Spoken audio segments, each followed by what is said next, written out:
चलिए sir, biotechnology का जो एप्लीकेशंस वाला पार्ट है उसको हम लोग दोबारा से एक बार देख लेते हैं, रिवीजन थोड़ा सा, और फिर आगे की तरफ बढ़ते हैं जो हमारा छूट गया था। देखिए, बायोटेक्नोलॉजी का प्रिंसिपल एंड प्रोसेसेस तो हम लोग पढ़ के आए हैं। आज जो हम लोग बात करेंगे वो बायोटेक्नोलॉजी एंड इट्स एप्लीकेशन की बात करेंगे कि इसके क्या क्या एप्लीकेशन है। सबसे पहला एप्लीकेशन यहाँ 4-5 दिए हुए हैं। आपने कहा कि बायोटेक्नोलॉजी को कहाँ कहाँ पहले यूज करते हैं। एग्रोकेमिकल बेस्ड एग्रीकल्चर में सबसे पहला तो हो गया एप्लीकेशन एग्रीकल्चर में। एग्रीकल्चर में सबसे पहले आपने कहा कि आप पहले एग्रीकल्चर करते थे केमिकल वर्क, फिर पेस्टिसाइड्स हर्बिसाइड्स का यूज करते थे, फिर आपने कहा ऑर्गेनिक एग्रीकल्चर करने लगे, फिर दोनों को मिला के करा जेनेटिक इंजीनियरिंग वाला। फिर ग्रीन रेवोल्यूशन के बारे में हमने आपको जानकारी दी थी कि ग्रीन रेवोल्यूशन क्या होता है, कैसे होता है, सारी ड्रामेटिकली हमने सारी चीजें बताई थी। फिर हमने कहा था ये वाला टॉपिक जो है टोटी पोटेंशियल, ये पोटेंशियल, वो पोटेंशियल, ये हम बाद में पढ़ाएंगे, जो अभी भी हम नहीं पढ़ा रहे, ठीक है। फिर हमने आपको आगे बताया कि साहब जेनेटिकली मॉडिफाइड ऑर्गेनिजम्स जो होती हैं वो करती क्या क्या है, उनसे हमें क्या फायदा होता है। तो जेनेटिकली मॉडिफाइड ऑर्गेनिज्म से सबसे पहला तो होता है कि हमारी जो क्रॉप होती है वो सबसे पहले एबायोटिक स्ट्रेस, यानी कि जो हमारी कंडीशंस खराब होती हैं उसमें भी हमारी क्रॉप फलेगी फूलेगी बढ़िया से, है ना। दूसरी बात हमने बताई कि पेस्टिसाइड्स और हेर्बिसाइड्स के ऊपर जो रिलायंस है, यानी जो उसके ऊपर भरोसा कर रहे थे या उसके ऊपर डिपेंडेंसी थी वो कम हो जाएगी। तीसरी बात थी पोस्ट हार्वेस्ट लॉस को क्या करेगा, ये रिड्यूस करेगा। हमने आपको बताया था इसमें एक वैरायटी बनाई थी फ्लेवर सर्व। फ्लेवर सर्व टोमेटो की वैरायटी है, फ्लेवर सर्व, ठीक है। ये वैरायटी टोमेटो की है, ये बनाई थी जेनेटिकली मॉडिफाइड टोमेटो था, इसलिए बनाया था कि ऐसा कि क्या करे पोस्ट हार्वेस्ट लॉस में इसका जो वो होता है ना डिग्रेडेशन सेल वॉल का, वो थोड़ा धीरे धीरे होगा। इसके बाद हमने कहा increase efficiency of mineral usage. फिर हमने कहा एनहांस न्यूट्रिशन वैल्यू, जैसे कि हमने विटामिन ए इनरिच्ड राइस बनाया था, जैसे हम गोल्डन राइस के नाम से जानते हैं, जिसमें बीटा कैरोटीन ज्यादा है, ठीक है, मैंने आपको बताया, ठीक। और ये किस कलर का दिखता है, येलो कलर का ये दिखता है, ठीक। आगे बढ़ो। फिर हमने आपको बताया कि भाई बीटी नाम का बैसिलस thuringiensis से बैक्टीरिया होता है। देखी थी पुरानी वीडियो, नहीं देखी थी, नहीं देखी। हमने आज सुबह भी आपसे कहा था कि प्लीज जब आप आए तो ये वीडियो जरूर देख के आए, लेकिन आपने फिर भी मिस कर दी। कोई बात नहीं, होता है, अच्छे बच्चे ऐसा करते रहते हैं। बैसिलस thuringiensis नाम का एक बैक्टीरिया होता है। ये बैक्टीरिया जो है ये करता क्या है, इसके अंदर टॉक्सिन बनाने की प्रॉपर्टी होती है, उस टॉक्सिन कहते हैं बीटी टॉक्सिन। उसका नाम क्या होता है, बीटी टॉक्सिन। ये प्रोटॉक्सिन की फॉर्म में बनाता है इसको, और जब ये किसी इंसेक्ट की गट में जाता है, मिड गट में, तो वहां क्या होता है, वहां ये एक्टिवेट हो जाता है, उसमें पोर्स बना जाता है, और से हाँ एल्कलाइन पीएच जो है उसे एक्टिवेट करता है, और इसकी वजह से उसमें पोर बनते हैं, और पोर जब बनेंगे तो वो फट जाएगा, जब उसमें पानी भर जाएगा तो वो फट जाएगा और इंसेक्ट मर जाएगा। बताया, ठीक है। कोई बात नहीं, अगर नहीं आपने पढ़ा कोई बात नहीं, यही तो अच्छी बात है कि आपने नहीं पढ़ा, ठीक है, ताकि हम फीस थोड़ी आपसे और ज्यादा ले सकेंगे, लेकिन फीस तो हम लेते नहीं है। BT corn, rice, tomato, potato और सोयाबीन नाम की ऐसे ही ट्रांसजेनिक वैरायटीज बनाई गई, ठीक है। ऐसे बहुत सारे प्लांट्स बनाए गए जिनको जेनेटिकली मॉडिफाइड था, इनके जीन्स को मॉडिफाई कर दिया गया ताकि इनमें पेस्ट से रेजिस्टेंस आ जाए, ठीक। यही सारी चीजें इन्होंने लिखी है। जो बीटी कॉटन होता है, बीटी कॉटन के ऊपर थोड़ा डिस्कशन किया गया है कि बीटी कॉटन यानी कॉटन के अंदर बीटी वाला टॉक्सिन वाला जीन हमने इंसर्ट कर दिया, अब उसके अंदर ये टॉक्सिन बनने की प्रॉपर्टी आ गई। तो ये 3 तरीके के इंसेक्ट्स के ग्रुप से बचेगा, जिनमें नाम आता है लेपिडोप्टेरा, कोलियोप्टेरा और डिप्टेरा। बता चुके थे हम पहले भी, याद भी करा दिया था। लेपिडोप्टेरा में आते हैं टोबैको बर्डवॉर्म और आर्मीवॉर्म, कोलियोप्टेरा में आते हैं बीटल्स, और डिप्टेरा में आते हैं फ्लाइज और मॉस्किटोस। तो ये इनको अगर ये इसके ऊपर अटैक करेंगे किसी कॉटन के ऊपर तो ये उनको मार देगा। Clear. Insecticidal protein toxic protein है, इसका नाम क्राई प्रोटीन रखा गया है, इनएक्टिव फॉर्म में होता है और एक्टिव करके रिलीज करा देता है। ये सब बातें होती हैं, ये सब बताइए हमने पुरानी वीडियो में। अगर आप चाहिए इसको पढ़ना तो पॉज करके पढ़ लीजिएगा, वरना आप सब पहले वाली वीडियो में सब कुछ बता चुके हैं। आते हैं नेक्स्ट। इसमें जो बीटी का क्राई है, क्राई के अलग अलग फॉर्म्स हैं, जैसे cry first AC and cry second AB. ये किसके लिए, एक इसको करेगा कॉटन बॉल माउंट, और cry first AB corn borer को करेगा, ठीक है। ये याद कर लीजिएगा, रट्टा मार लीजिएगा, जितनी बार हम कह रहे हैं उतनी बार आप सुन लीजिए और उतनी बार रट्टा मार लीजिए, क्योंकि ये डायरेक्ट क्वेश्चन बनता ही बनता है, ठीक है। आगे आते हैं। इसके बाद बात होती कि पेस्ट रेजिस्टेंट प्लांट कैसे बनते हैं। तो पेस्ट रेजिस्टेंट प्लांट कैसे बनते हैं, हमने आपको ये भी बताया था कि आरएनए इंटरफेरेंस का एक पूरा फिनोमेना होता है, जीन साइलेंसिंग होती है। हमने आपको बताया था कि कोई निमेटोड है जिसका नाम है मिलॉइडी इनकग्निशिया, ठीक है, ये इन्फेक्ट करेगा किसको, टोबैको की रूट्स को। ये रूट्स को कहा जाएगा, जिसकी वजह से टोबैको की लीव्स का प्रोडक्शन कम हो जाएगा और टोबैको का प्रोडक्शन कम हो जाएगा। और हम जब और भी करेंगे तो हमने आपको बताया था कि आईटीसी के शेयर गिर जाएंगे, तो इसलिए हमें इसे बढ़ाना, इसको मारना भी था। कैसे मारेंगे? मिलॉइडोमाइनिक इनकग्निशिया जो होता है ये इस प्रिंसिपल के ऊपर काम करता है कि आपने कहा डीएनए से आरएनए बनेगा और आरएनए से प्रोटीन बनता है। तो क्या होता है? आरएनए से प्रोटीन बनता है। अगर आप इस आरएनए को बनना रोक दो या आरएनए से प्रोटीन का बनना रोक दो तो ये जो मिलॉइडोमाइनिक इनकग्निशिया है, ये जो निमेटोड है जो किसको खा रहा है, रूट्स टोबैको की, ये मर जाएगा। और जब ये मर जाएगा तो हमारा टोबैको प्लांट फल फूल जाएगा। समझ में आई बात है? नहीं बोलो कोई दिक्कत इसमें नहीं। तो हमने टोबैको प्लांट के अंदर क्या करा, ऐसा डीएनए डाला जो कंप्लीमेंट्री आरएनए बना दे, ठीक है। वो डीएनए बनाने के लिए हमें आरएनए देखना था। ये आरएनए मिलेंगे दो जगह, या तो ट्रांसपोज़ॉन्स में मिलेंगे या ये मिलेंगे किसी वायरस में, डबल स्ट्रैंडेड आरएनए, ठीक है। Double stranded RNA, RNA double stranded, वैसे तो आरएनए सिंगल स्ट्रैंड होता है लेकिन आरएनए कैसा है, डबल स्ट्रैंडेड। तो इसको हमने डीएनए बना के इसके अंदर डाल दिया, रिकॉम्बिनेंट डीएनए बना के इसके अंदर प्लांट के अंदर डाल दिया। इसमें टोबैको प्लांट कैसे डालेंगे? एग्रोबैक्टीरियम ट्यूमेफेसियंस का यूज करके, वो नेचुरल वेक्टर, ठीक है। पिछले चैप्टर में आपने पढ़ा है एग्रोबैक्टीरियम ट्यूमेफेसियंस नेचुरल वेक्टर। कोई बात नहीं बेटा, वीडियोस पड़ी हुई हैं, आप देख लीजिएगा, ठीक है। हम यहाँ नहीं बताने वाले हैं। वो नेचुरल वेक्टर है एग्रोबैक्टीरियम ट्यूमेफेसियंस। ये क्या करता है, ये बैक्टीरिया के अंदर से या कहीं से वायरस जो है उसको नेचुरली टोबैको प्लांट के अंदर डाल देगा। तो टोबैको प्लांट के अंदर क्या किया, डीएनए से बना आरएनए, आरएनए जो था जो इसके निमेटोड का आरएनए था उसके एंटीसेंस, ये भी बन गया, सेंस और एंटीसेंस दोनों आ गए, ये बन गया ऐसे। फिर इसको कट कर दिया डाइसर में, याद आया आरएनए। और ये आरएनए में हमने क्या करा, इंटरफेरेंस कर दिया, इसलिए इसे कहते हैं आरएनए इंटरफेरेंस, ठीक। और इसका जीन जो था वो हो गया साइलेंट, इसलिए ये प्रोसेस जो है ये साइलेंसिंग कहलाता है। निमेटोड मर गया, बात खत्म हुई, मैं आगे बढ़ूं। ये सारी चीजें पिछली वीडियो में आपको देखने को मिल जाएंगी। 2 घंटे की वीडियो बनाई है भाई, एक पॉइंट क्लियर कराया भाई, आप देखिए उसको, जरूर देखिए। और यही चीज उन्होंने भी करी थी जो आपसे पहले वाले थे जो फेल हुए थे, उन्होंने भी सेम काम किया था। वीडियोस तो खूब बनी लेकिन देखी एक भी नहीं गई, जिसका नतीजा ये निकला कि एट द एंड उन सारे फेल हो गए। साक्षात गवाह ये बैठे हुए, देखा है ना आपको, देखा है, आ गया। अब एप्लीकेशन आता है मेडिसिन का। मेडिसिन में हमने सबसे पहले कहा था कि इस पैराग्राफ से आपको उठाना है कि कितने रिकमेंडेड थेरेप्यूटिक्स बन चुके हैं, टोटल 30 बन चुके हैं अब तक, और इंडिया में 12 आज तक चल रहे हैं। इसमें सबसे पहले बात करी थी हमने इंसुलिन की। इंसुलिन के लिए हमने सारी कथाएं पिछले चैप्टर में बता चुके हैं कि इंसुलिन को स्लॉटर हाउस से लाते थे, फिर उसमें जो है वो दिक्कत आ गई, फिर हमारी एक कंपनी आई जिसका नाम था एली लिली। बेटा ये देखो, इन लोगों ने बहुत बार बोला एली लिली, क्यों बोला? क्योंकि ये पेपर में आया हुआ है, ये पास लोग बैठे हुए हैं, पास करे हुए हैं, ठीक है, ये इंटरमीडिएट पास हैं। तो एली लिली नाम की एक कंपनी थी,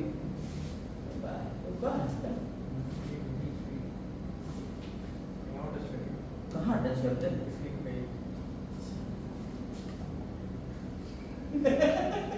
टच देखो, हमसे सही जगह कर रहा हूँ, क्योंकि टच करने में मेरा बड़ा दिल करता है। तुम्हारे कर लिया तो तुम हमारे ऊपर केस कर दोगे, दिक्कत हो जाएगी। इसलिए एली लिली नाम की कंपनी थी जिसने 1983 में तुम्हारे साथ तो टच हुए हैं, नीट वाले पेपर में ही तुम्हारा टच कर दिया गया, तो फिर क्या है? अमेरिका की कंपनी बेटा, कौन थी? अमेरिका की कंपनी, जिसका नाम क्या था? Eli Lilly. 1983 में एली लिली नाम की अमेरिका की कंपनी ने ये काम किया कि जो इंसुलिन बनाने वाला डीएनए है, जो ए चेन बनाएगा और बी चेन बनाएगा, उसको निकाला। ए चेन और बी चेन बनाने वाले डीएनए को निकाला, इसके साथ में वेक्टर लगाया, और वेक्टर लगा के सी चेन का अलग ही प्रिपेयर करा था, अलग-अलग बनाया था, फिर बाद में डाइस इसको उठाया अलग, इसको उठाया अलग, और ये एक बैक्टीरिया के अंदर डाल दिया और ये दूसरे बैक्टीरिया के अंदर डाल दिया, और इससे बना इंसुलिन की ए चेन, इससे बनी इंसुलिन की बी चेन। इन दोनों चेन को डाइसल्फाइड बॉन्ड से जोड़ दिया और हमारा बन गया नया इंसुलिन। इस इंसुलिन को ह्यूमुलिन के नाम से बेचा, ह्यूमुलिन ट्रेडमार्क, ह्यूमुलिन ट्रेडमार्क के नाम से इसको बेचा गया बेटा। समझ में आई बात या नहीं? कोई दिक्कत नहीं। तो पहली कंपनी थी जिसका नाम था एनिलिन, उसने किस बैक्टीरिया को लिया था बेटा? ई कोलाई बैक्टीरिया को लिया। बेटा समझ में आई बात या नहीं? अगर ना समझ में आ रही हो तो बेटा कोई बात नहीं है, जिंदगी बहुत लंबी है, आराम से समझते रहिएगा। जीन थेरेपी की बात मैंने आपको बताई थी। जीन थेरेपी जो है वो बताया था कि इसमें दो पुराने ट्रेडिशनल मेथड चल रहे थे कि क्या करते थे, बोन मैरो को ट्रांसप्लांटेशन कर देते थे या डब्ल्यूबीसीज को बाहर निकाल के फिर से उसे डाल देते थे। लेकिन फिर उन्होंने कहा कि थेरेपी दी जाएगी, डब्ल्यूबीसी को बाहर निकाला जाएगा, उसको रिकॉम्बिनेंट डीएनए टेक्नोलॉजी को एक्टिवेट किया जाएगा और एक्टिवेट करके फिर से डाला जाएगा। बेसिकली ये एडीए डिफिशियंसी थी, एडिनोसिन डीएमिनेज नाम का एक एंजाइम बनता है जो बेसिकली 1990 में 4 साल की बच्ची में देखा गया ये एंजाइम नहीं बन रहा था, जिसकी वजह से उस बच्ची में इम्यूनिटी नहीं आ रही थी, एक्टिवेट नहीं हो पा रही थी। इम्यूनिटी एक्टिवेट करने के लिए आपको कौन सी रिसर्च चाहिए होती है? डब्ल्यूबीसी। तो इनका डब्ल्यूबीसी हम बाहर से एक्टिवेट करा लेंगे, लेकिन चूंकि बाहर से कराना बड़ा दिक्कत है तो रिकॉम्बिनेंट डीएनए टेक्नोलॉजी के थ्रू कंप्लीमेंट डीएनए बनाया, उसमें डाला, वो सब काम करे, लेकिन मजा नहीं आ पाया क्योंकि परमानेंट क्यों नहीं थी, बार-बार इन्फ्यूजन करना पड़ता है।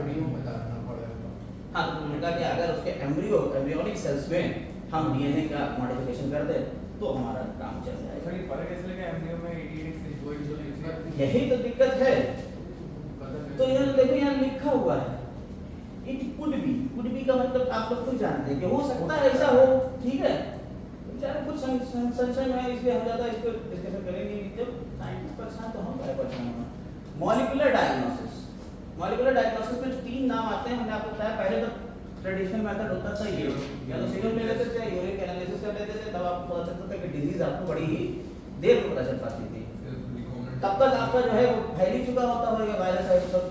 तो इससे बचने के लिए 3 मॉलिक्यूलर डायग्नोसिस की टेक्निक आई। वो 3 टेक्निक क्या थी? सबसे पहले थी रिकॉम्बिनेंट डीएनए टेक्नोलॉजी, दूसरी थी पॉलीमरेज चेन रिएक्शन और तीसरी थी enzyme linked immunosorbent acid ELISA. ठीक है। इसमें पहली वाली जो थी रिकॉम्बिनेंट डीएनए टेक्नोलॉजी, उसमें आपने क्या करा, एक डीएनए बनाया, उसमें प्रोब लगाया, प्रोब करके रिकॉम्बिनेशन हुआ, फिर उसके बाद आपने ऑटो रेडियोग्राफी करी और ऑटो रेडियोग्राफी से चेक कर लिया। ठीक, ये तो पहली वाली थी। दूसरी टेक्निक पॉलीमरेज चेन रिएक्शन थी, जिसको आप जानते हैं, लो कंटेंट था हाई कंटेंट बदलने के लिए पॉलीमरेज चेन रिएक्शन कहा गया। बेटा पॉलीमरेज चेन रिएक्शन कैसे होती है? सबसे पहला स्टेप क्या होता है पॉलीमरेज चेन रिएक्शन का?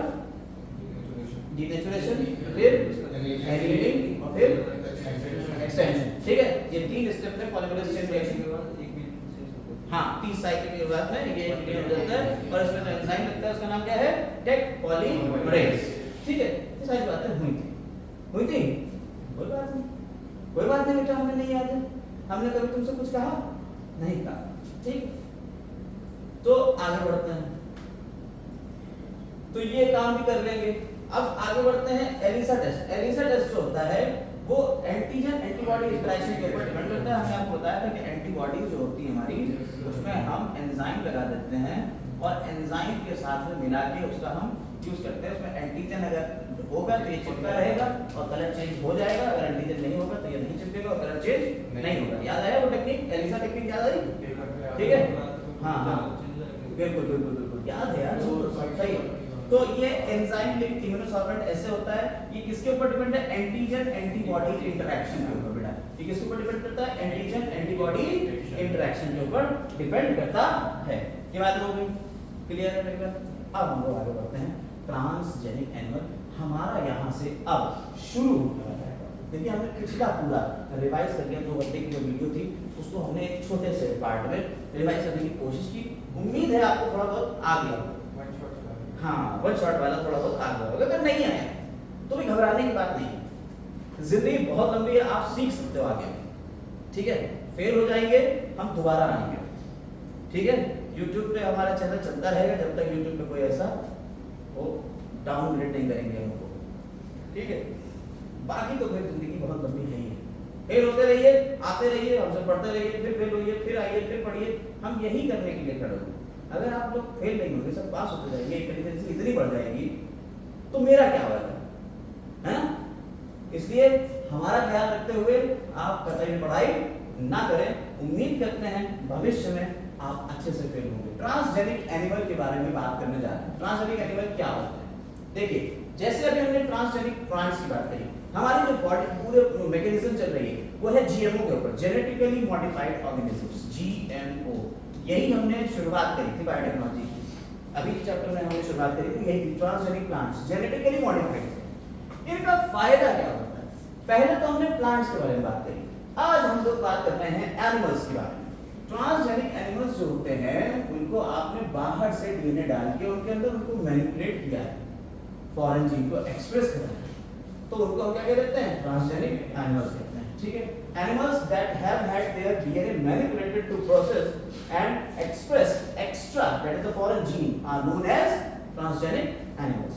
सबसे ज्यादा ट्रांसजेनिक एनिमल्स 95% से भी ज्यादा कौन है?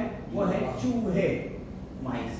लेकिन उसके अलावा भी हो सकते हैं, रैबिट है, पिग है, शीप है, काऊ है, फिश है, ये भी ट्रांसजेनिक बन चुके हैं।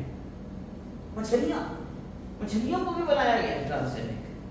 क्यों बनाया गया है? मछलियों से क्या मिलता है? न्यूट्रिएंट्स को और बढ़ाने के लिए।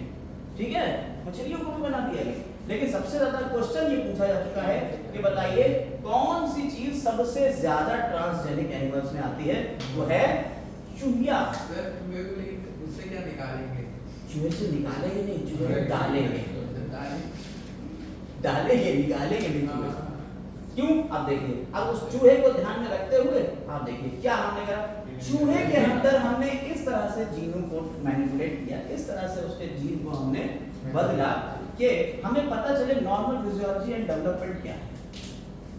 हम अपने नॉर्मल फिजियोलॉजी और डेवलपमेंट की स्टडी कर सकते हैं, है ना, कि अगर उसके जीन को हमने बदल दिया तो वो हमारी फिजियोलॉजी के ऊपर किस तरीके से इफेक्ट डालेगा। जैसे इंसुलिन का फैक्टर होता है, ठीक है, study of complex factor involve the growth such as insulin like growth factors. ठीक है, ये इंसुलिन लाइक ग्रोथ फैक्टर्स क्यों ये क्या करेगा? इफेक्ट करेगा। ठीक, तो अगर हमने उनके बारे में बात करी कि हमने ऐसा चूहा बनाया जिसमें इंसुलिन बनाने वाली चीजें नहीं थी या कुछ ऐसी चीजें हमने हटा दी जो इंसुलिन को बना रही थी, तो ग्रोथ जो इंसुलिन की ग्रोथ है वो उसके ऊपर इफेक्ट करेगा और हमें पता चल जाएगा कि हाँ अगर ये चीज करेंगे तो इंसुलिन बनने में ये प्रॉब्लम्स आएंगी। समझ में आई बात या नहीं? तो इससे हमें नॉर्मल डेवलपमेंट का पता चलेगा कि अगर ये सब ना करते तो नॉर्मल डेवलपमेंट हो सकता था। समझ में आई बात या नहीं? ठीक, तो ये रिजल्ट हमारे बदल देगी। By introducing genes from other species that alter the formation of this factor and studying the biological effect that results information is obtained about the biological role of the factor in the body। तो biological role क्या है वो हमें पता चल जाएगा। ठीक, ये पहला इसका खास बात थी ट्रांसजेनिक एनिमल। दूसरी खास बात थी डिजीज की, और यहाँ 4 डिजीज के जो नाम दिए गए हैं रट्टा मार लीजिए क्योंकि क्वेश्चन इससे बने हैं। पहली कैंसर, दूसरी सिस्टिक फाइब्रोसिस, तीसरी रूमेटाइटिस आर्थराइटिस और चौथी अल्जाइमर। इन डिजीज के लिए ट्रांसजेनिक मॉडल्स तैयार करे जा चुके हैं इंसानों में। ऐसे ट्रांसजेनिक मॉडल, ऐसे चूहे तैयार करे गए हैं जिनसे हम इन डिजीज की स्टडी आसानी से करते हैं। हमने आपको बताया भी था कि हम एक बार आ रहे थे कार से तो हमें साइंटिस्ट, जूनियर साइंटिस्ट मिले थे। हाँ, सीडीआरआई में रिसर्च कर रहे हैं ऑन्कोलॉजी में। हाँ, उन्होंने चूहों के ऊपर खूब रिसर्च करी हुई है और कैंसर की ऑन्कोलॉजी की में ही वो स्टडी कर रहे थे। ठीक, तो क्या है सीडीआरआई जो आपका लखनऊ में है, जिसने क्या बनाई है? सच्ची सहेली तो उसी ने बनाई, बाकी सहेलियां सारी झूठी हैं। सहेली जो असली थी वो सीडीआरआई ने बना पाई। हाँ, एक हफ्ते में एक बार, लेकिन फायदा पूरा देती है। ठीक है सर, ये रूमेटॉइड आर्थराइटिस क्या होता है? ये बताइए, तेजस बताइए। इन्होंने बहुत अच्छे से रूमेटॉइड आर्थराइटिस के ऊपर पीएचडी की है। जी बताइए। इन्फ्लेमेशन होता है ये बेटा ऑटो इम्यून डिजीज होती है जी। ऑटो इम्यूनिटी खुद को पहचान नहीं पाती कि तुम्हारा ही सेल है, वो खुद को मार देती है। ऑटो इम्यूनिटी मतलब ऑटो इम्यूनिटी, ऑटो ठीक है, ऑटो इम्यूनिटी है ये, यानी ये अपने ही खिलाफ इम्यूनिटी काम करेगी, तब रूमेटाइटिस आर्थराइटिस होती है। क्लियर? ऐसे अल्जाइमर डिजीज होती है। तो ये इनके लिए आपके ट्रांसजेनिक मॉडल तैयार है। तो डिजीज की स्टडी करने के लिए ट्रांसजेनिक मॉडल किन-किन डिजीज के लिए? ह्यूमन की पता चल जाएगा। ठीक है, समझ में आ गई बात या नहीं? देखिए दिमाग में मैं आपके सिर्फ वही चीजें डालूंगा, फालतू काम मुझे करने में मजा ही नहीं आता कि मैं पूरा बैठ के आपको एक्सप्लेन करूँ। मैं सीधी बात बताता हूँ, नो बकवास। इतने से क्वेश्चन उठेगा, इसके अलावा क्वेश्चन ज्यादा उठते नहीं। ठीक, वो भी आप वीडियो देखते नहीं, कोई बात नहीं। अब रोना नहीं, ठीक है, रोना देना तो, क्योंकि बेइज्जती तो खुल के हो ही रही है। आगे देखते हैं, बायोलॉजिकल प्रोडक्ट्स की बात करते हैं। बायोलॉजिकल प्रोडक्ट्स में यहाँ पे बहुत अच्छा नाम आता है। देखिए हमने आपको बताया था एक प्लांट के बारे में, ब्रेसिका नेपस। ब्रेसिका, हाँ नेपस। ये ब्रेसिका नेपस क्या करता है, हमने आपको बताया था, ये ह्यूमिलिन हीरियोडिन, HERUDIN ना, हीरियोडिन। हीरियोडिन जो होता है, ये क्या होता है, एंटीकोगुलेंट है। ये हीरियोडिन क्या है, एंटीकोगुलेंट। ये पेरेंट की तरह ये हमारे लीचेस के अंदर ही पाया जाता है। लीच, जोक जानते हो, जोक अक्सर कहते हैं जोक की तरह चिपक गए, खून पी रहे हो, तो जोक क्या करती है, जोक के मुंह में कुछ इस तरीके से सकर्स होते हैं, और इन सकर्स से अपने आप को आपकी बॉडी से अटैच कर लेगी। ठीक है, अब आपकी बॉडी से अटैच कर रही है और यहाँ से ये मुंह से सलाइवा निकल रही है। इस सलाइवा में है हीरियोडिन। हीरियोडिन जो है वो इस सलाइवा में है, जिसकी वजह से ये खून को चूसती रहती है। अक्सर जब पानी में आप नहाने के लिए जाते हैं, तलैया वलैया में बढ़िया नहाने के लिए जा रहे हैं तालाब में, तो वहाँ जोंकें मिल जाती हैं, भैंसों के भी जोंकें लग जाती हैं। तो जोक क्या करती है, जब आप पूरा, जब तक उसने सकर्स लगाए हुए हैं, अब ये सक करती रहेगी और खून चलता रहेगा, आगे पूरी जोक फूल है। जब पूरी फूल जाएगी, पूरा भर लेगी, अपने आप छोड़ के निकल जाएगी। और जब ये तुम्हें छोड़ के जाएगी तो ये इसकी सलाइवा तो तुम्हारे लगी हुई है, उतनी जगह पे हीरियोडिन तो है, तो खून वहां से लगातार निकलता है। वो हीरियोडिन एंटीकोगुलेंट का काम कर रही है, खून का थक्का जमने नहीं दे रही है। जैसे आपके अंदर हेपेरिन होता है, वेरी गुड, जो कहाँ से निकलता है, ब्लड में कौन सी सेल्स बनाती है हेपेरिन, बताओ?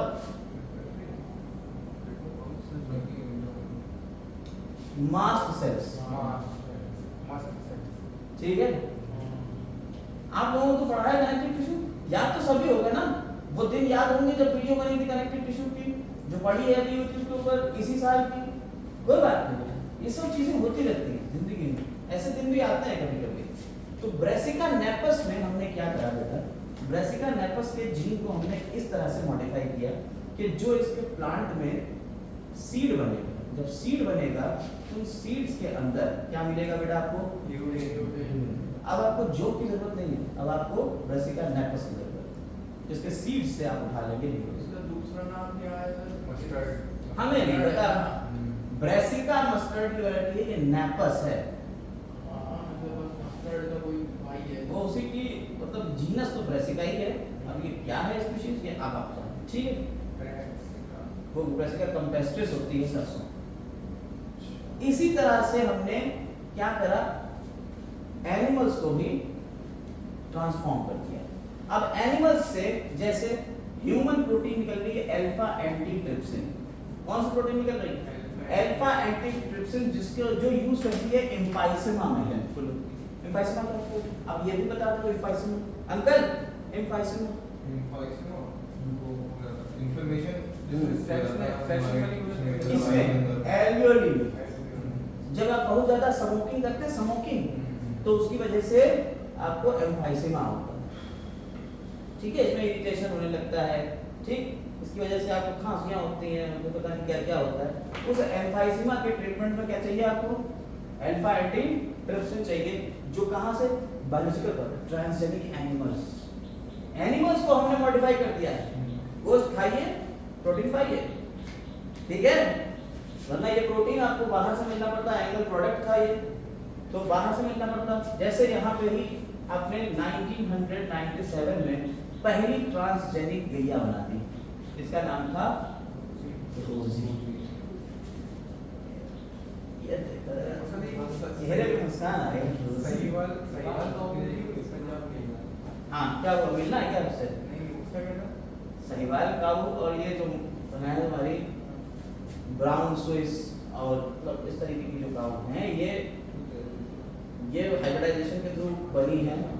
ठीक है, और ये आपको पुराना जो पिछली एनसीईआरटी थी उसमें देखने को मिलती, सिंधी, सहीवाल, ये सब कि दूध की इनकी क्वालिटी ज़्यादा, ये मतलब दूध ज़्यादा देती है, क्वालिटी इनकी कम लेकिन दूध ज़्यादा देती है, ठीक है। तो हमें वहाँ से नहीं जाना, हम यहाँ फोकस रखेंगे, फोकस अपना यहाँ। 1997 में पहली ट्रांसजेनिक काउ जिसका नाम था रोजी, ये ह्यूमन प्रोटीन इनरिच्ड मिल्क था, जिसमें इतने 1 लीटर में 2.4 ग्राम मिल्क में प्रोटीन ज्यादा था, इनरिच हो गया था, ठीक है, ठीक। Contain the human alpha lactalbumin at was nutritionally more balance product human babies के लिए, जो नॉर्मल काउ होती है उनसे ज्यादा बढ़कर मिला। समझ में आई बात है नहीं? कोई दिक्कत? ये बायोलॉजिकल प्रोडक्ट इससे मिलने लगे, वही डीएनए को हमने बदल दिया, इसकी वजह से ऐसा हुआ।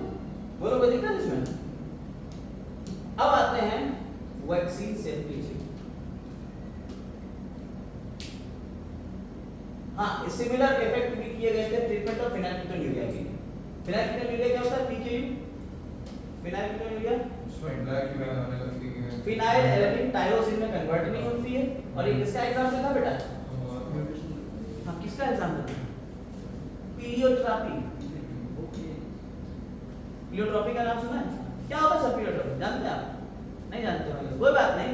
वो याली मदद ऐसा करने के हो जाएगा। बहुत सारे कैरेक्टर्स को पॉलीजेनिक और पीलियोट्रॉपी हमने आपको बताया था, अगर एक जीन बहुत सारे कई कैरेक्टर्स के लिए रिस्पॉन्सिबल है, तो इसमें क्या होता है? आपका फिनाइल एलेनिन टायरोसिन में कन्वर्ट हो रहा है, ठीक है। फिनाइल हाइड्रोक्सिलेज या फिनाइल एलेनिन हाइड्रोक्सिलेज करके एक एंजाइम होता है, हाइड्रोक्सिलेज एंजाइम, वो नहीं बनता, जिसकी वजह से ये कन्वर्ट नहीं होता है। और जब ये कन्वर्ट नहीं होता है तो मेंटल रिटार्डेशन हो सकता है। तो एक काम तो इसने कन्वर्जन का रोका, दूसरा आपका दिमाग खराब कर दिया, तो दोनों काम होने लगे। इसलिए ये क्या था? प्लियोट्रॉपी का एग्जांपल था। सिर्फ कोई बात बेटा, इसमें कोई परेशानी की बात नहीं है। आप पुरानी वीडियोस को बिल्कुल भी ना देखिए, उसमें कुछ भी नहीं है। स्टार्ट सिंथेसिस और रिप्लेसिंग, हाँ, वो बी वाला था, वो तो स्टार्ट सिंथेसिस वाला बी वाला। तो ये आपका फिनाइल आपका वैक्सीन सेफ्टी में है। वैक्सीन सेफ्टी यानी ट्रांसजेनिक माइस हमने तैयार करे थे जो ये बताते थे कि भाई हमारी वैक्सीन जो बनी है वो सही है या नहीं, उसके ऊपर हम प्रयोग कर लेते थे। जैसे पोलियो के लिए हमने करा, पोलियो वैक्सीन के लिए, ठीक, ट्रांसजेनिक माइस बनाए are being used to test safety of polio vaccine. अगर ये सब सही रहा तो मंकी वैक्सीन को हटा के फिर किसी के ऊपर चला जाएगा सारा खेल। If successful and found to be reliable, they could replace the use of monkeys. बंदरों का यूज हटा के हम चूहों पे ही करें। चूहे तेजी से बढ़ते हैं, बंदर थोड़ा कम तेजी से बढ़ते हैं, ठीक है। इसलिए बंदरों को हटा के सीधा चूहे के ऊपर आ जाएंगे। समझ में आ गई बात है नहीं? ट्रांसजेनिक माइस, क्लियर है मेरी बात? यानी कि आपने कोई वैक्सीन बनाई और ऐसा हमने चूहा बनाया है जिसमें हमने ऐसे जीन को ट्रांसफॉर्म किया है कि अब जो वैक्सीन है वो चूहे के ऊपर इफेक्ट करती है या नहीं करती, इंसानों के जैसे पता चल जाएगा। जैसे इंसानों में इफेक्ट करती है बिल्कुल वैसे ही चूहे में।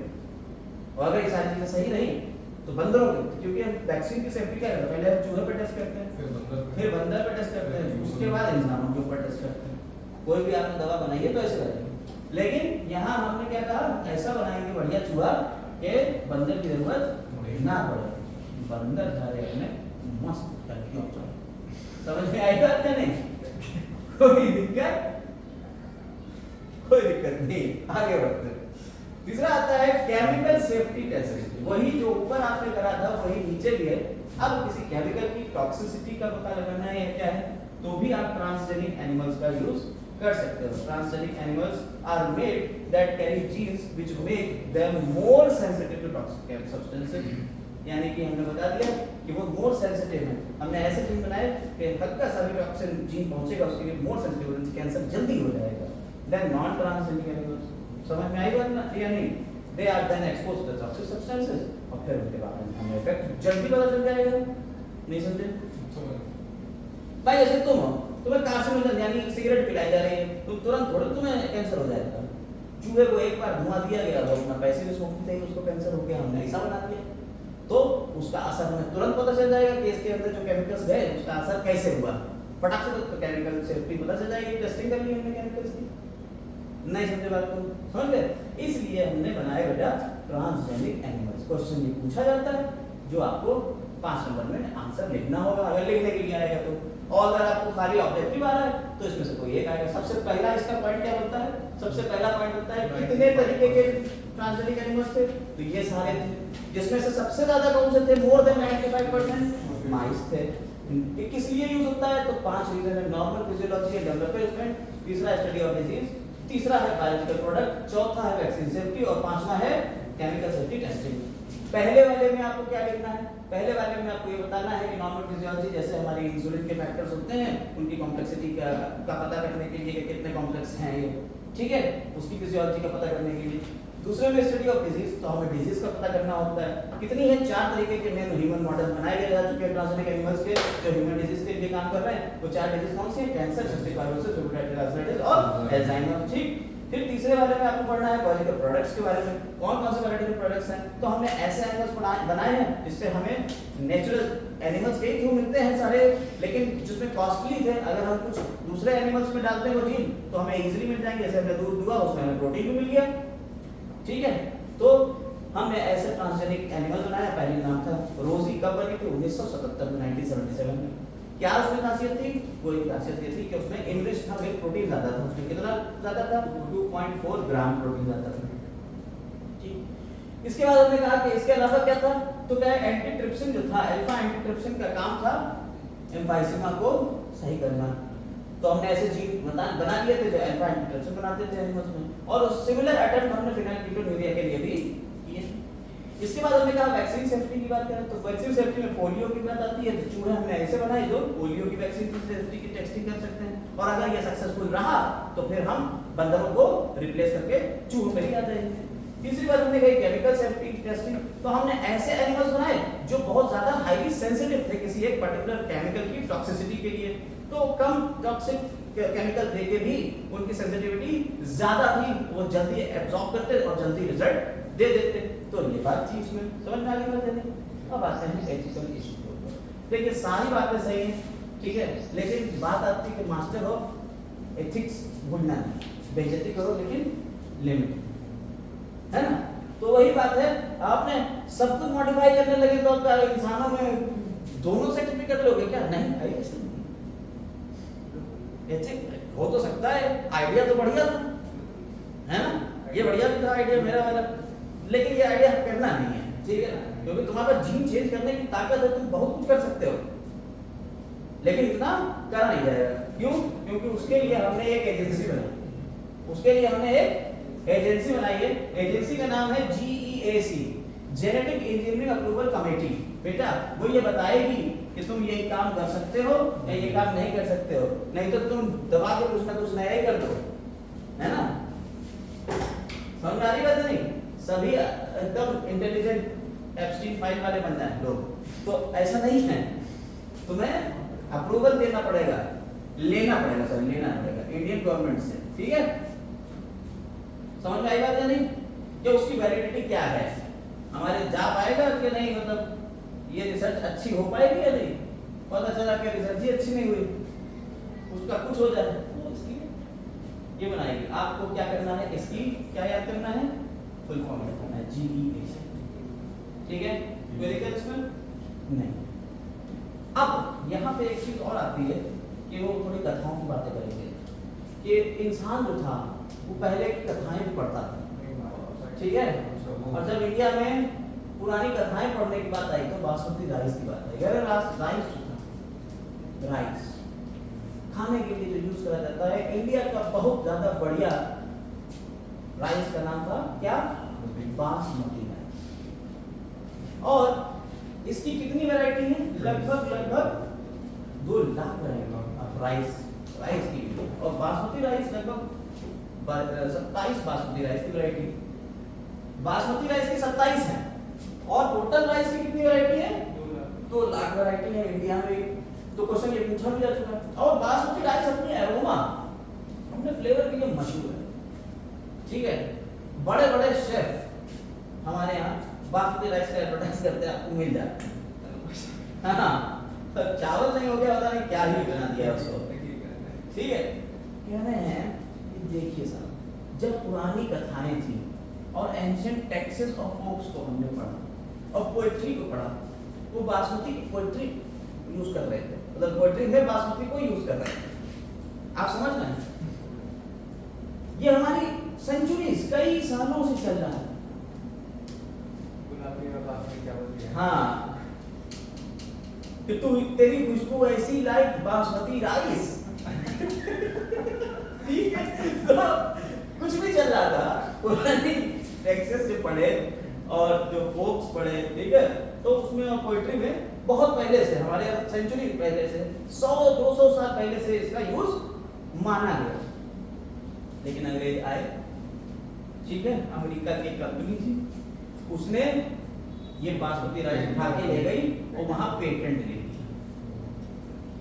कि बासमती तो भाई साहब हम बनाएंगे और उसकी वैरायटीज भी अब हम ही जनरेट करेंगे। उन्होंने अपने यहाँ की वैरायटी के साथ में मिला दिया। तो ये पेटेंट किसने दिया था? US patent and trademark office से उनको मिल गया, तो बड़े ठीक है। और इसकी वजह से अलाउ करा कंपनी ने to sell new variety of basmati in the US and abroad.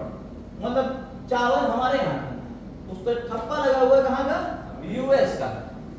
समझ में आ रही बात या नहीं? इसे कहते हैं चोरी, जैव चोरी, बायो पायरेसी। समझ में आ गई या नहीं? समझ में आ गई बात या नहीं?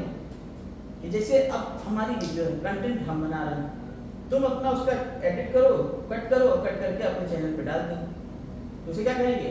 पायरेसी, है ना? हाँ, अच्छा आइडिया। हम तो कह रहे सब लोग करो, ताकि हम सब पे स्ट्राइक मार के सारे चैनल बंद करा दें। तो ये क्या है कि इसी को बचाने के लिए जैसे गूगल ने क्या करा, बायो पायरेसी वाला जो है वो पायरेसी वाला वो लेके आए कि भाई आप अगर कहीं ऐसा वीडियो आपकी अपलोड होती है तो सबसे पहले आपके पास मैसेज आएगा, ईमेल, और ईमेल में लिख के आएगा कि आप ये वीडियो है। मैंने तो स्ट्राइक मारी है। हाँ, एक भाई साहब ने हमारी वीडियो की, हमारे स्टूडेंट एक पुराने, ठीक है, तो निकाली वीडियो अपने चैनल पे डाल दी, मैंने स्ट्राइक मार दी। मैंने बस मैं यही तो चाहता हूँ कि चैनल बंद हो जाए, ईमेल खत्म हो जाए, ठीक है। 3 स्ट्राइक अगर आ जाए आपको चैनल बंद हो जाएगा। शुरू में हमने भी किया ये काम, एक बार काम किया था, लेकिन फिर हमने उसे रोका कि भैया ये तो स्ट्राइक वाला इशू होगा। पहले ये नहीं होता था गूगल में, जब शुरुआत में काम हुआ है यूट्यूब भाई पहले नहीं, लेकिन अब होने लगा। कंपनीज पर स्ट्राइक मार सकते हैं अगर आपने कोई सॉन्ग यूज करा। हाँ, वही अरे मेरे पास 2-3 बार मैसेज आए, क्योंकि जब 15 अगस्त 26 जनवरी होती है तो प्रोग्राम की वीडियो हम डालते हैं भाई यूट्यूब पर, तो गाने पे आ गया मेरे पास, लेकिन उन्होंने स्ट्राइक नहीं मारी। ठीक है, यूज करते यार, कॉपीराइट का इशू आया लेकिन उन्होंने स्ट्राइक नहीं मारी, चल रहा है। कभी भी मार सकते हैं, चैनल बंद हो सकता है, कोई बात नहीं है। मुझे कौन सा पैसा ही मिल रहा है, ना वो दे रही ना तुम दे रहे हो, ठीक है। पैसे की तो बात कर रहे हैं, मतलब ना यूट्यूब दे रहा है ना तुम दे रहे हो पैसे, तो जब पैसे नहीं मिल रहे तो क्या है? बाबा ही तो बने हुए हैं, फ्री में पढ़ा तो रहे हैं। This new variety of basmati, तो ये सारी चीजें अलाउ कर दी गई, ठीक है। तो इंडिया ने फिर बाद में लेखा पत्री करी, कुछ ना कुछ करा, तो वो अपना ये रिवोक कर दिया गया, वहां से हटा दिया गया, जो मिला था वो हटा दिया गया। लेकिन तो बायो पायरेसी क्या होती है? आपने किसी से बिना कंपनसेशन के, बिना पैसे दिए, बिना साठगांठ किए आपने उसकी चीजों को अपने फायदे के लिए यूज किया, इसको क्या कहते हैं? Bio piracy. Bio piracy is the term used to refer to the use of bioresources by manipulation, multinational companies and other organizations without proper authorization from the countries and people concerned without compensating them. तो पैसा भी नहीं दोगे, उनकी चीजें भी use करोगे, ऐसा नहीं होता है। हाँ, तुम मेरी वीडियो डालो, लेकिन तुम उसका कंपनसेशन तो दो हमें, कि इतनी मेहनत कर रहे हैं, बोल चाल कर रहे हैं तुम लोगों से, तो उसका तो फिलहाल अब इस पर पार्लियामेंट में गई ये सारी बातें, और पार्लियामेंट में एक इसके ऊपर क्या हो गया? बिल पास हो गया, ठीक। The Indian parliament has recently cleared the second amendment of the Indian parliament bill that takes such issues into consideration, including patent term of emergency provision, research and development activities, ठीक है। इसके ऊपर bill pass हो गया और इसी के साथ हमारा चैप्टर भी पास हो गया। पास आ गया। क्वेश्चन करोगे क्या? खत्म हो गया जी चैप्टर खत्म हो गया सर। आज करवाई जो निपट जाएगा भी अच्छा सर चल गया हैं? कुछ और क्यों कराएंगे? बस काम खत्म हो गया, अब क्या करेंगे? कुछ नहीं। चलो क्वेश्चन देख लेते हैं। देखिए पहला क्वेश्चन ऊपर दिया हुआ है, कह रहे हैं which type of pH condition required for action of BT toxin. BT toxin के लिए अगर बीटी टॉक्सिन पे एक्शन करना है कौन सी पीएच कंडीशन रिक्वायर्ड होगी बेटा? मैंने आपको पहले बताया होगा कौन सी पीएच होगी। देखिए बीटी टॉक्सिन मैंने आपको बताया, बीटी टॉक्सिन, बीटी मतलब होता है बैसिलस thuringiensis, ठीक है। ये एक बैक्टीरिया है जो अपने अंदर क्राई प्रोटीन बनाता है। कैसा प्रोटीन बनाता है? Cry protein. क्राई मतलब क्रिस्टल प्रोटीन होता है। अब क्राई की दो तीन cry first AC, second AB और फर्स्ट एबी है। यस सर और कौन कौन किसके लिए होता है? जो फर्स्ट एरिया वो कॉर्न बोलर है ये कॉर्न बॉल, ये तो कॉटन के हैं ये कॉटन बॉल है, ठीक है। समझ में आई बात क्या नहीं? अब ये करता क्या है? ये प्रोटॉक्सिन निकालता है। प्रोटॉक्सिन यानी इनएक्टिव टॉक्सिन बनाता है। जब कोई इंसेक्ट इसे खाता है तो इंसेक्ट की गट में जाता है। किसमें जाता है बेटा? गट में। और गट में कैसा पीएच होता है? एल्केलाइन। एल्केलाइन पीएच में ये एक्टिवेट हो जाता है और गट में फोर्स कर देता है, छेद कर देता है और छेदी लाल बना देता है। मैं आपको बताया था यस सर है ना कि इतने छेद करेंगे कि भूल जाओगे, ठीक है। हाँ बस तो बस फिर क्या है? तो एल्केलाइन पीएच जो है वो ऐसे करता है। तो अब इसमें एल्केलाइन पीएच ढूंढ लो, आंसर हो जाएगा 10 वाला हुआ है तो इसका पीएच हो गया 8.6 नहीं एल्केलाइन पीएच नहीं एक्सपेरिमेंट तो बेसिक हो गया ना क्वेश्चन यही होएगा ना? नहीं होगा नहीं होगा। परफेक्ट नंबर आ गया ना ठीक। क्या बात है सर। सर इसके ये लोग कैसे ऊपर आ जाते हैं? इतनी जल्दी ऊपर कैसे आ जाते हैं? आपसे जो पढ़ेगा वो ऐसे ही ऊपर आ जाएगा ये बात। फीस ना तो Which organism? कह रहे हैं which organism is head responsible for causing a root knot in food and fiber crops, especially in तो आपको बताया हमने रूट्स में नेमाटोड एक निमेटोड है जिसका नाम है मिलाइडीगाइनी इंटरमिशिया और ये क्या करता है? रूट्स में खा जाता है। और इसको बचाने का तरीका क्या हमने बताया था? हमने कहा था आरएनए इंटरफेरेंस जो क्या करेगा? जीन की साइलेंसिंग कर देगा, ठीक है। यस सर देखो सब कुछ रिवीजन हो रहा है। अब आपको इसमें दो चीजें और याद करना है कि वो डीएनए वो आरएनए कहां से मिलेगा? वो मिलेगा या तो वायरसेस से या ट्रांसपोजॉन से मिलेगा। वो डीएनए कैसे जाएगा टोबैको प्लांट में? एग्रोबैक्टीरियम यूबिफेशियंस जो है वो वेक्टर है उसके थ्रू जाएगा, ठीक। याद आ गई सारी चीजें? सेंस और एंटीसेंस बनाए। चलिए identify gene responsible for control of corn borer. Corn borer के लिए क्या होगा? अरे दोनों फर्स्ट एबी बेटा, ये तो नहीं होएगा। यही तो होगा फर्स्ट है ना दोनों कॉर्न बोरर के लिए होगा क्या? सिर्फ कॉर्न बोरर के लिए एबी दोनों एबी तो फर्स्ट है ना दोनों सेम ही है वो तो बस कंफ्यूज करने के लिए लिखा है और ये फर्स्ट एसी और सेकंड एबी नहीं है। फोर्थ वाले में एसीसी लिखा हुआ है तो चलिए यही होना चाहिए। चलिए कोई नहीं, तो यही जाएगा, पहला ही जाएगा, ठीक है। आगे फोर्थ वाले 2 कह रहे silencing of gene could be achieved through the use of short interfering siRNA। siRNA भी होता है। RNAi लिखा है वो तो शायद आगे को हाँ RNAi हो गया, RNA इंटरफेरेंस हो गया और एंटीसेंस RNA सेंस का एंटीसेंस बनाओगे तभी तो जुड़ेगा, डबल स्ट्रैंड होगा, ठीक है। तो मेरे ख्याल से दोनों ही जाना चाहिए, ठीक है। अब आपका आंसर चेक कर लीजिएगा एक बार, गूगल नाम की चीज है, आप उस पर क्लिक करिएगा वो सब बता देगा। फोर्थ वाला हुआ transgenic plants are produced by, कैसे? आप बाहर से जीन उसमें डालते हैं, ठीक है, तभी तो ट्रांसजेनिक बनते हैं, तो फॉरेन जीन डाला जाता है। Which one of the following is correct statement? कौन सा स्टेटमेंट करेक्ट है? देखिए फ्लेवर सर्व मैंने आपको बताया कि वैरायटी किसकी? टोमेटो की है, वो इनहेंस करता है production of ethylene which improves taste. गलत है, क्योंकि आपने बताया टोमेटो का क्या है, छोड़ दीजिए। Somatic hybridisation involve fusion of two intact plant cells having desired. ये भी नहीं है। Anticoagulant hirudin is being produced from transgenic brassica napus seeds. ये बात सही है। और BT cotton indicates that it is genetically modified organism. सही तो है। अरे ऑर्गेनिज्म नहीं ना, प्लांट बीटी जो है वो तो आपका वो है ना, बीटी कॉटन में बीटी क्या है, बैक्टीरिया। ठीक है, चलिए तो थर्ड इसका करेक्ट आंसर है। आप लोग बहुत तेज हो रहे हैं। अगर ये सारे आंसर सही आप बता रहे हैं तो, और नहीं तो बीटी का मतलब क्या होता है, वो जेनेटिकली मॉडिफाइड ऑर्गेनिज्म थोड़ी है, वो तो बैक्टीरिया का नाम है। जैसे कॉटन जेनेटिकली मॉडिफाइड, ठीक है। इसमें कहना बीटी का मतलब क्या है, तो बीटी तो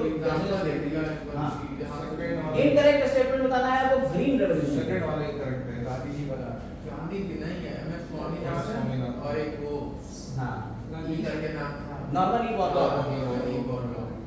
तो बताइए, तुमने देखी वीडियो क्या मेरी? नहीं बताया भाई नाम है वीडियो कोई शिट मैन। हां सही बात है। सक्सीडेड इन क्वाड्रुप्लेट, लेकिन ट्रिपलेट था, क्वाड्रुप्लेट नहीं था। ठीक है। Increase was insignificant to feed growing human product. ये सही है, ये गलत है। हां इनकरेक्ट पूछ रहा है। Increase it could be attributed to improved crop varieties, use of agrochemical contribution to enhance yields। कौन सा इनकरेक्ट है? ये वाला सही है। नहीं गलत तो ये वाला, ये सब सही है। ये गलत है, पहला क्वार्टर थर्ड ट्रिपलेट होती है, तो ट्रिपलेट था, ये क्वाड्रुप्लेट होती है। ठीक है। बात बताइए, ग्रीन रेवोल्यूशन में वो पूछ रहा है कि इनकरेक्ट क्या हो सकता है। तो यही तो इनकरेक्ट। तो इसमें ये लिखा है increase of insufficient to feed the growing population of. अब बुलाया क्या बगल में गया? सर ग्रीन में इसे ग्रीन रेवोल्यूशन बोला था कि इनसफिशिएंट जो खाना है उसको पॉपुलेशन में ये भी है कि उसका पहले का पूछा, उसका बाद का पूछा। हमें ज्यादा पता नहीं, यहाँ कुछ लिखा होगा वो पढ़ के बताएंगे। तो गांधी से पूछा क्या लिखा होगा? ट्रिपलिंग नंबर सर्वाइव सबसे पहली बात तो ट्रिपलेट लिखा हुआ है। ट्रिपलेट वहाँ क्या क्वाड्रुप्लेट है? जी सर। ये तो बात हो गई गलत। इनकरेक्ट ही पूछा गया। वो यही पूछ रहा है। But not enough to feed, यही बात उसने लिखी, not enough to feed growing population. हाँ वो इनसफिशिएंट थी, ये बात भी सही है। फिर increase in partly due to improve of crop variety, mainly due to better management of pesticides, agrochemical, ये भी बात सही है। तो तीनों पॉइंट जो उसके नीचे वाले वो तो सही है। पहला जो था वो कह रहा 4 गुना, वो कह रहा 3 गुना, तुम यार बता रहे हो कि समझ में आ रही बात या नहीं? सर बातें हो गई, बता दीजिए मेरे बाबू ने खाना खाया कि नहीं। आगे बढ़ते हैं आगे, ठीक है। पढ़ाई कर रहा हूँ। हाँ चलिए देर बाद में बात करूंगा। हाउ मेनी रिकमेंडेड थेरेप्यूटिक्स कितनी? यहाँ पर 30 जो है वो वर्ल्ड वाइड है, 12 इंडिया में है। Insulin used for diabetes for earlier extraction, पहले कहाँ था? पहले पिग्स और कैटल से निकालते थे पेनक्रियास। फिर interferon is glycoprotein, alpha interferon, antibacterial, antifungal, antiviral, सभी इंटरफेरोन सभी के लिए हो सकता है ना? देख लो एक बार। इंटरफेरोन नहीं भाई भैया भेज देते लल्ला को। इंटरफेरोन होता क्या भैया, कोई बताएगा इंटरफेरोन क्या होता है? बताइए। तुम्हारी सेल मैसेजेस निकालती हैं जब वो इन्फेक्ट हो जाती हैं। देखिए साहब, कैंसर वगैरह के लिए इंटरफेरोन आपका अल्फा इंटरफेरोन दिया हुआ है। अल्फा इंटरफेरोन आपने जब वहां पे पढ़ा था, कहाँ पे जो बैरियर्स बनाए थे, ठीक है, डिफेंस के मैकेनिज्म दो तरीके की, फिजिकल बैरियर और फिजियोलॉजिकल बैरियर। फिजिकल और फिजियोलॉजिकल। तो फिजिकल बैरियर में 4 नाम आए थे। कौन कौन से बैरियर थे बताइए? कौन किस जगह पे? फिजिकल बैरियर, फिजियोलॉजिकल बैरियर ये पढ़ा है नहीं? इम्यूनिटी वाला चैप्टर, अच्छा immunodeficient disease, physical barrier, physiological barrier थे। फिजिकल बैरियर सबसे पहले आपका जो था वो आ जाता है स्किन, ठीक है, जिसमें आपके टीएस आ जाते हैं, ठीक। Mucus है। उसके बाद आपका आ जाता है कुछ और ऐसे एसिड वगैरह निकलता है, Mucus आता है। फिर आ जाता है सेलुलर बैरियर, जी। फिर आ जाता है साइटोकाइन बैरियर।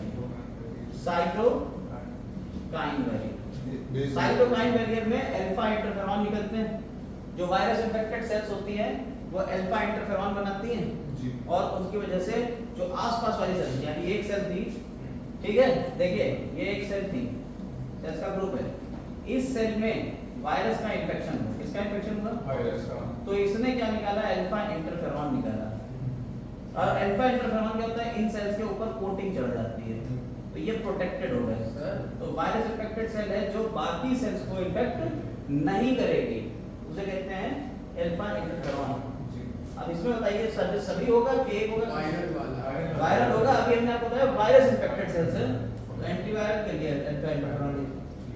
क्या है, छोटी छोटी बात, छोटी छोटी बातें, ज्यादा बड़ी बातें थोड़ी है, लेकिन आप लोग पढ़ेंगे नहीं, कोई बात नहीं है, मैं भी कब तक समझाऊं। टाइगर साहब का प्रॉपर वर्जन आ गया है, adenosine deaminase deficiency, ADA. ADA किसके लिए करा गया था भैया, कितने साल की बच्ची थी एडीए, कब कब कब कब कब 1919 में 4 साल की एक छोटी बच्ची के लिए करा गया था एडीए। ये क्या था, जीन थेरेपी का पार्ट था, ठीक है। वेयर एडिशन परमानेंटली क्योर्ड, जब तो कहां डाला जाएगा, जब उसके एम्ब्रियोनिक सेल में डाला जाएगा, है ना, ठीक है। जीन थेरेपी अब अर्ली एम्ब्रियोनिक स्टेज। ह्यूमुलिन, बेटा ह्यूमुलिन, मैंने कहा क्या कहा था, ह्यूमुलिन क्या था, एलीली कंपनी 1993 में लेके आती है अपना एक इंसुलिन, जिसका नाम था ह्यूमुलिन, उसके नाम से बेचती है, बताइए क्या है, इसके नीचे बोला है, समझ में आएगा नहीं। अरे यार छोटी छोटी मगर मोटी बातें, सारी Shaktimaan. Which of the following used as probe? Probe की तरह किसे करेंगे, सिंगल स्ट्रैंडेड डीएनए करेंगे यार, प्रोब की तरह। रेडियो एक्टिवली होता है, सिंगल स्ट्रैंडेड होता है, इधर कहते हैं प्रोब, इसमें सब रेडियो एक्टिव वाले हैं, एक से दूसरे के साथ में जाके जुड़ जाएगा, इसमें हाइब्रिडाइज करेगा, और फिर जब इसके ऊपर अल्फा और एक्सरे डालोगे तो ये चमकेगा, ऑटो रेडियोग्राफी कहलाता है, ठीक है। Cancer is generally caused due to activation of this proto-oncogene को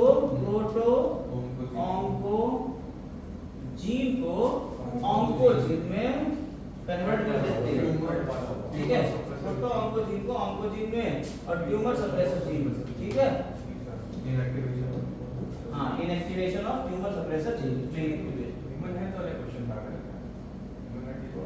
Todi transgenic model exist today, आप तो ज्यादा ही, today transgenic model exist for many human gene which includes, क्या होता है, कैंसर के लिए भी होता है, सिस्टिक फाइब्रोसिस के लिए होता है, इसके लिए भी होता है, ऑल ऑफ दिस तो है।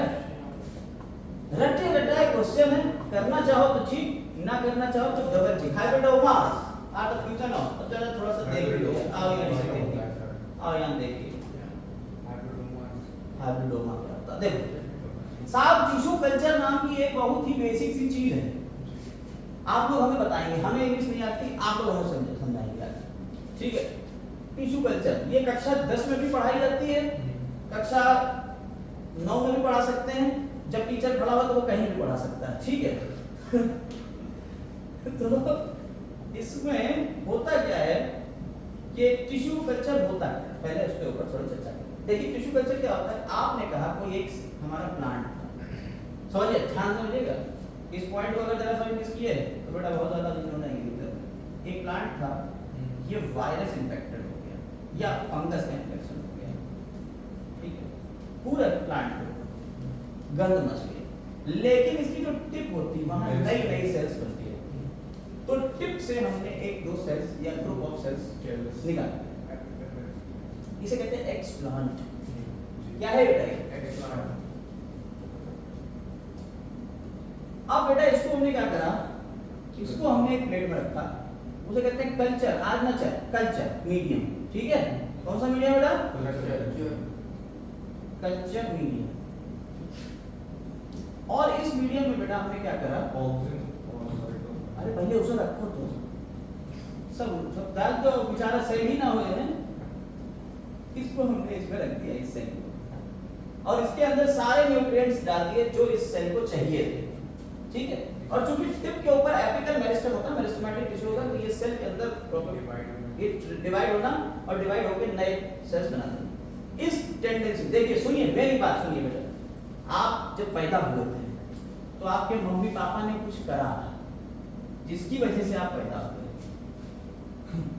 मम्मी ने ओवा बनाया, अरे ओवा बनाया, और पापा ने स्पर्म बनाया, ठीक है,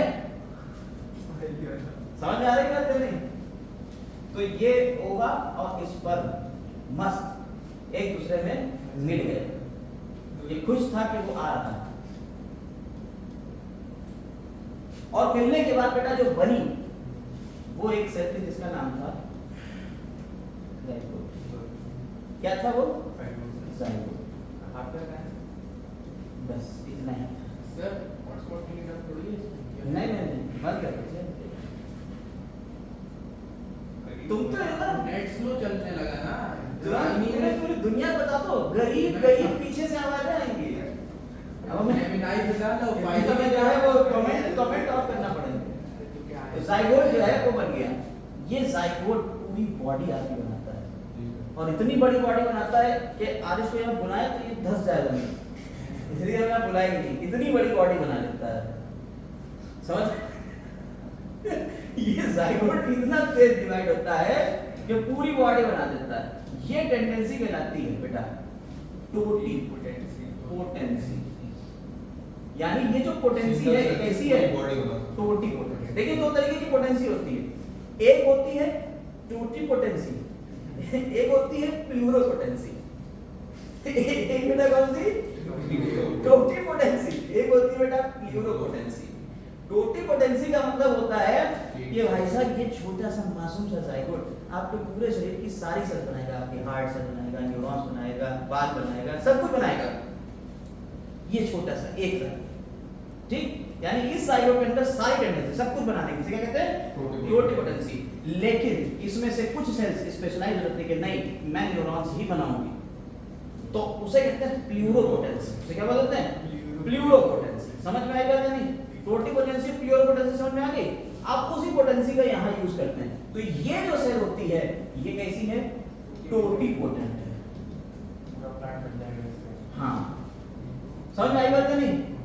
तो आपके मम्मी पापा ने जो कुछ भी किया उससे मुझे क्या लेना देना, करा तुम आ गए, हमें तो बस तुमसे लेना देना।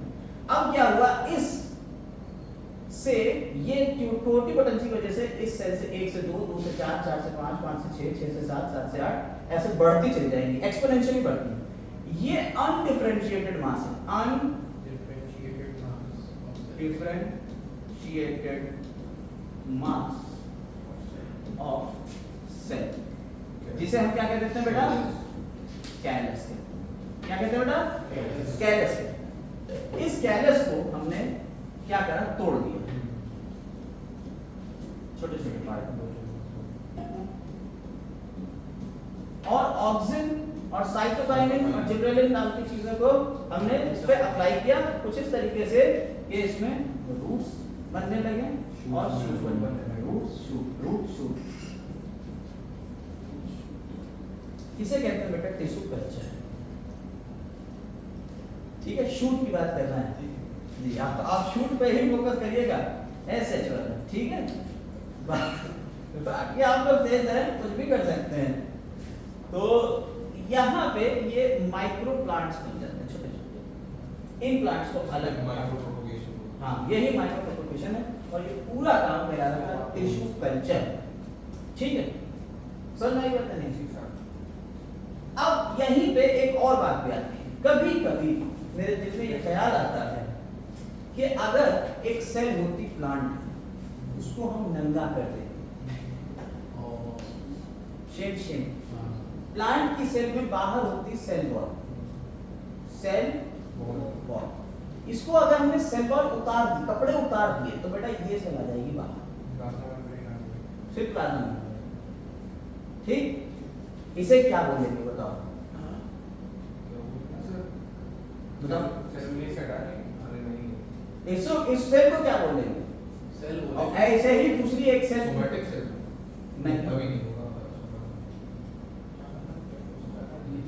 ये दोनों नंगी सेल्स एक दूसरे से मिलन जाएंगे और मिलन करके एक नई सेल बन जाएगी, वो भी नंगी ही होगी। ठीक है, ये हाइब्रिडाइजेशन हो गया इसे। ठीक है, ठीक है, समझ में आ गया या नहीं? ये सोमैटिक हाइब्रिडाइजेशन कहलाएगा। ठीक है, अब फिलहाल हम लोग अब यहाँ आते हैं, कहाँ पे हम लोग अब पीछे लिखते हैं। तो ये वाला पार्ट आपको समझ में आ गया? आइए अब हम लोग आते हैं बुक के ऊपर, थोड़ा सा बुक रीड कर लेते हैं और देखें वो क्या कहना चाह रही थी, वो असल में कहना क्या चाह रही थी।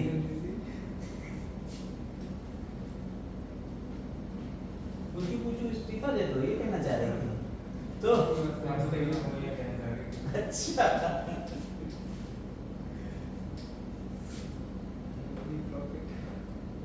देखिएगा, तो ये कहना चाह रही है कि as traditional breeding technique fade, keep pace with demand and to provide sufficient fast and efficient system for crop improvement, another technology called tissue culture. क्या बेटा? Tissue culture है।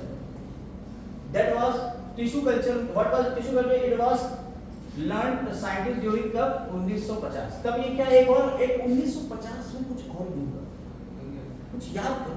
अबे दंगे बाद में होंगे 1900, तो कदर अभी आज नहीं पाएंगे। प्रमोशन तो पहले कर लो। अरे इसके लिए हमें भी लेटेंट बनाने दो।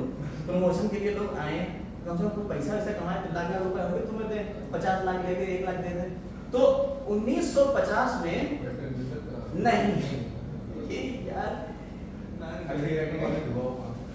सुन लो सुन लो, वो आई थी क्रांति, इंडस्ट्रियलाइजेशन, इंडस्ट्रियल मेलेटिज्म टर्म याद ही नहीं है तुम लोग, पता नहीं कैसे लोगों। तो 1950 में whole plant will be regenerate from explant. Explant मैंने बता दिया, एक्स प्लांट बता दिया। एक्स प्लांट क्या होता है? वो पार्ट जो निकाला गया था किसी डिजीज या किसी प्लांट से निकाला गया पार्ट, बेटा उसे क्या कहते हैं? X plant. Any part of plant taken out from grown test tube under sterile conditions in special natural medium. ठीक? This capacity to generate whole plant क्या कहलाता है? इसे क्या कहते हैं? टोटिपोटेंसी कहते हैं। You will learn higher classes. ये सब तुम आगे पढ़ोगे, ठीक है? पढ़ते रहना, जब कभी पढ़ना फिलहाल यहाँ थोड़ा बहुत पढ़ लो।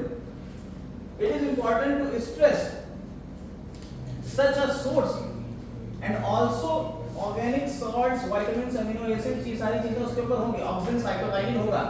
By application of these method, it is possible to achieve propagation of large number of plants in short duration. ठीक है? इसे क्या कहते हैं? माइक्रो प्रोपगेशन कहते हैं। देखिए छोटे टाइम में ढेर सारे प्लांट बन गए, एक सेल से बहुत सारे प्लांट बन गए, इसे क्या कहा? माइक्रो प्रोपगेशन, प्रोपगेट करते हैं ढेर सारे plant. Each of these plant will be genetically identical, ठीक है? तो इसे क्या कहेंगे? They are somaclones. वो एक दूसरे के क्या है बेटा? सोमा क्लोन्स। आइडेंटिकल प्लांट्स वो सब एक दूसरे के सोमा क्लोन्स हैं। ये सब एक दूसरे के सोमा क्लोन्स हैं। समझ में आ गई बात नहीं?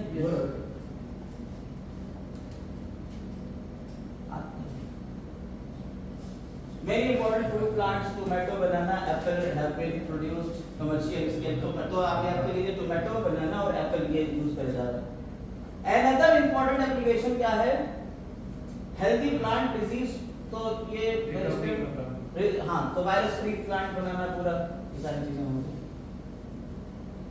Scientists have even isolated single cell from plants after digesting their cell wall. नंगा कर आइसोलेट करेंगे नेकेड प्रोटोप्लास्ट, उसे क्या कहते हैं? प्रोटोप्लास्ट। ये मुझे आप पूछ रहे थे। हाँ, यही हमें पूछना चाह रहे थे। हाँ, प्रोटोप्लास्ट उसे क्या कहते हैं? कि जो नंगी हो गई उसे क्या कह दिया बेटा? तुम अंडरलाइन नहीं कर रहे हो भाई साहब, इसे अंडरलाइन कर दो। तो ये प्रोटोप्लास्ट होगा, वो जो नंगी सेल्स है, ठीक है? अब क्या हुआ?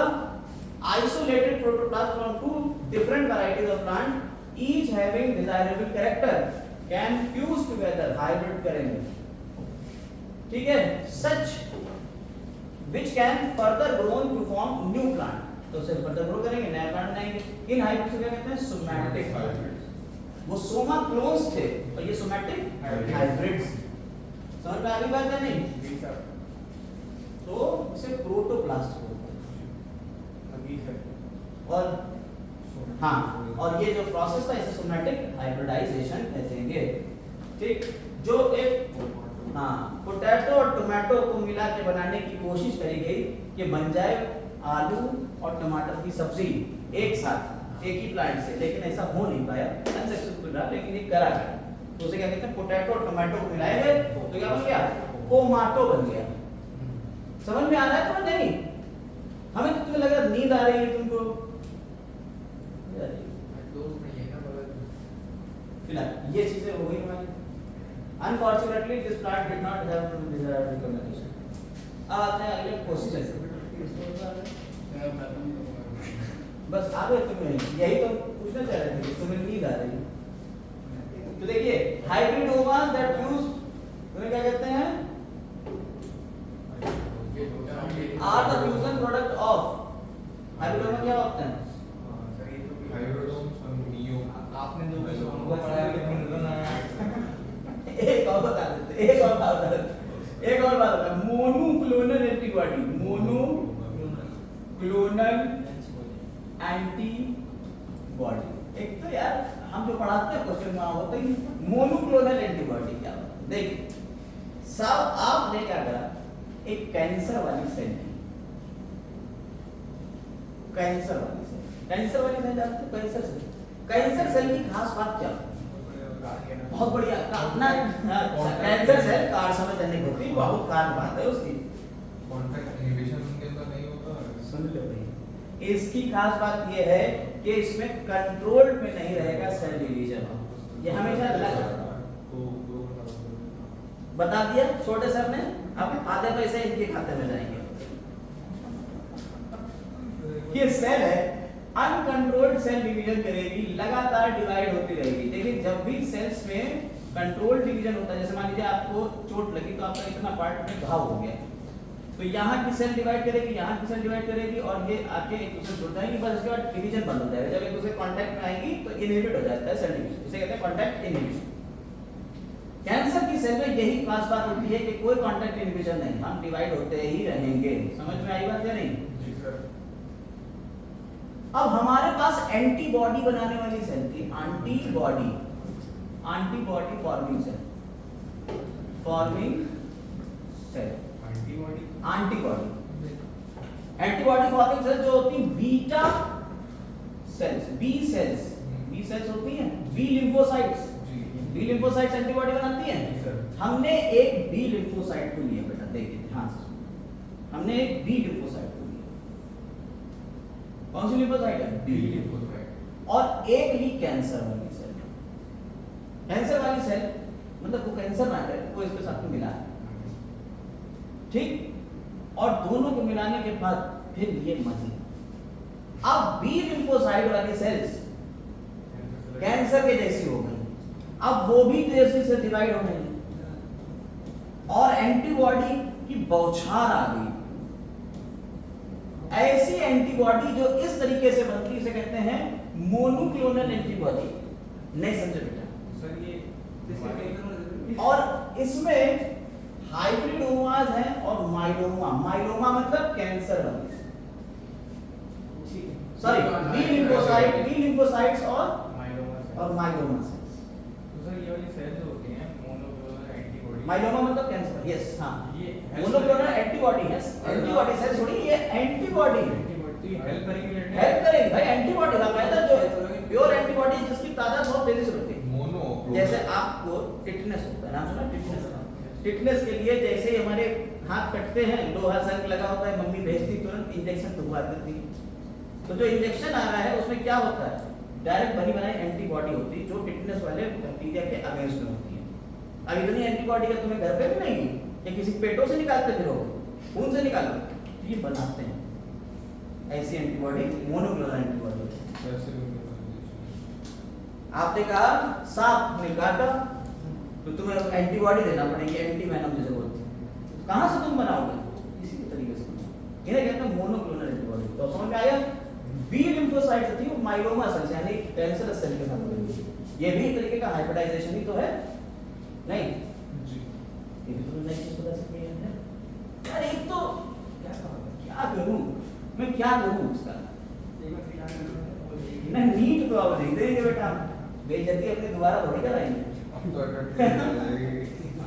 साथ वाले अपने साथ में बैठे हुए कौन है सर है When patient with defective DNA was treated, DNA was treated, which of the following step was preferred for gene therapy? बताइए। lymphocyte were Lymphocyte obtained from patient, lymphocyte were transferred to culture dish, ये भी सही है। lymphocyte were transfected with normal DNA ये भी सही है। और ट्रांसफर्ड सेल आर रीयूनाइटेड। सारे हो जाएंगे बिल्कुल। means that transfected cells are returned to the patient तो मॉडिफाई कर देंगे तो उसे कैसे भेज देंगे? अरे पहले पेशेंट से निकालेंगे, जी सर समझ गया फिर उसको मॉडिफाई करेंगे, मॉडिफाई करने के बाद फिर उसमें डाल देंगे। नहीं समझे? Sir SCID treated very well। हाँ नहीं पता। ऐसे can not be treated। Severe combined immunodeficiency disease ये दूसरी तरीके की हो सकती है। Which organism in India monitored genetic GAC? बता दिया हमने, कौन सी ऑर्गेनाइजेशन है? Genetic engineering approval committee. ये अलग से नहीं। कौन सा काम है कैरी मीशर PCR थर्ड है। कैरी मिलिस ने क्या करा बेटा? पीसीआर। बाकी क्या एरिक जेफरी ने क्या करा था? एक ही तो ऑप्शन है फोर्थ वाला थर्ड से फिंगर प्रिंटिंग है, DNA fingerprinting। ठीक है? फिर और पाउल बर्ग में हमारा करा था father of father of genetic engineering। और Norman E Borlaug. E Borlaug same तीन पता तो चौथा तो मिला ही दोगे यार। हम तो पहले सी थर्ड से मिलेगा फोर्थ वाला ऑप्शन है ठीक है, याद कर लीजिएगा, ये पाउल बर्ग याद कर लीजिएगा, फादर ऑफ जेनेटिक।